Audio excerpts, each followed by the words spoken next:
As waterfowl season draws near, hunters always ask the question, what can we expect for this waterfowl season? My recommendation would be to ask your Magic 8 Ball because we can't predict weather and bird movements. However, the U.S. Fish and Wildlife Service released the breeding waterfowl population estimates in early September. Overall, the total duck population estimate was 34 million ducks, which was similar to last year and 4% below the long-term average. Most common duck species were at similar levels to the 2024 estimates. Estimates for Canada geese were similar to 2024, while Ross's snow and greater white-fronted geese all saw population estimates increase. Comments from Arctic goose banding crews indicated a good light goose hatch, and fall mid-continent light goose productivity survey should be released soon.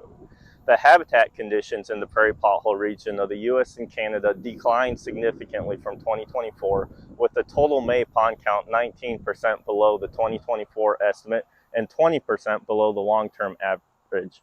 However, bright spots for habitat included eastern Canada and the Great Lakes, which had good to excellent habitat conditions. In Missouri, above average temperatures and below average precipitation have increased drought conditions relative to September 2024. Persistent years of drought is likely to continue to limit opportunistic wetland availability across the landscape.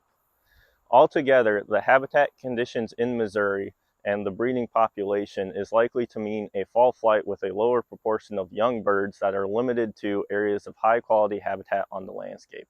Increased precipitation and cool weather can set up the state for a great season, but forecasted below average precipitation and above average temperatures mean drought is likely to persist to begin the season. So in the fall, people are looking for areas to waterfowl hunt.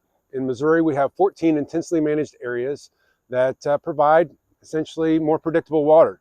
And that's because of the infrastructure we have, such as the levees, water control structures, and water sources. Also, we have staff there to manipulate the water levels as well as setback succession and just provide good quality cover as well as food for our waterfowl. And then also we have the waterfowl draw process to get folks out to the correct locations. And so that in a nutshell is what is an intensely managed wetland area. One of the questions we often get is, why does one intensely managed area look different from another? And if you just think about it, we have wetland areas across the state. Southeast Missouri is quite a bit different than Northwest Missouri. Another reason is because our floodplain soils are highly variable. Some locations have sand, other places have clay, and so that affects our ability to hold water. Another reason is we're trying to manage food and hunting cover across and within an area, and also in between years. And so this kind of gives that variability from one place to the next. From year to year, weather and construction can and do limit the number of waterfowl hunting opportunities. We do try to get most of the work done outside the waterfowl season, and that's the case this year for construction work accomplished at 10 Mile Pond, Eagle Bluffs, Four Rivers. Looking past this year's waterfowl season, we have a couple infrastructure projects identified at Bob Brown, Otter Slough, 10 Mile, and Grand Pass that we're also planning to address in coming years. There are 3 areas that do have construction projects that will impact waterfowl season. Montrose is a combination of both weather and infrastructure. The reservoir is low, and therefore that's going to limit the amount of positions. And then secondly, there are several locations that need infrastructure to be fixed.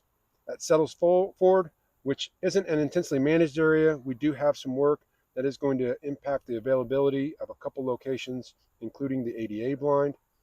And then the long-term project at Shell Osage, which is a renovation project that's been going on for a little while. This will be close to waterfowl season this fall as well. The contractors are taking advantage of this summer's dry conditions and making good progress. So while we can't always get things done outside the waterfowl season, across the state, hunting opportunities are close to normal. One question hunters often ask us is where they can find information about waterfowl hunting. Information about waterfowl hunting and managed waterfowl hunts can be found online on MDC's website. MDC provides information on the managed waterfowl hunt areas, including area information hotlines, area maps, draw times and procedures, hunting styles available, closure times, wetland area status, waterfowl counts, and waterfowl harvest.